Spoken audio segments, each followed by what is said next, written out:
Mental health માટે Gen Z બહુ કામ કરે છે, પણ અલ્ટિમેટલી હોય છે બહુ વધારે કન્ફ્યુઝ. અને એ કન્ફ્યુઝનને દૂર કરવા માટે શું એમને કરવું જોઈએ? એ લોકો મેન્ટલ હેલ્થ અવેરનેસ ઇન્સ્ટાના કારણે બહુ જ સોશિયલ મીડિયામાં ઘણી બધી રીલ્સ આવે છે, એટલે એનાથી એટ્રેક્ટ થાય છે. ડિરેક્શન નથી કે મારે કેવી રીતે ત્યાં સુધી પહોંચવું.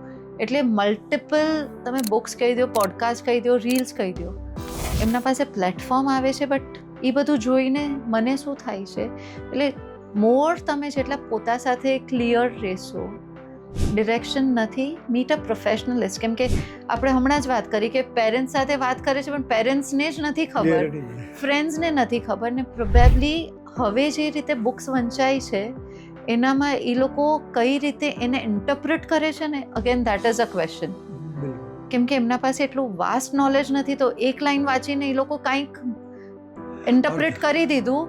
અને પછી મેં આ બુકમાં, એટલે one of my friend told મી કે સ્વામી વિવેકાનંદે કીધું હતું કે વિથ એજ તમારે છે ને તે પોતાના ઇન્ટિમેટ રિલેશન્સ ને બધું બહુ જ હોલ્ડ ડાઉન કરવાનું, લાઈક રિલીઝ નહીં કરવાનું, તો તમારી મેન્ટલ સ્ટેટ બહુ હાઈ જશે.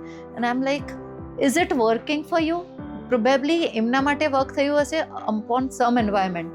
Is it working for you? એ કે નથી થતું, પણ 2 વર્ષથી હું એ કરું છું ને, I am not feeling okay.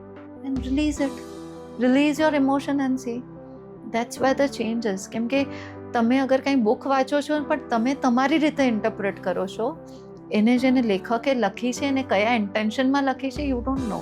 But always have a reference point as a book. Talk with professional કે મેં આ બુક વાંચી, પણ vote M I feeling after it.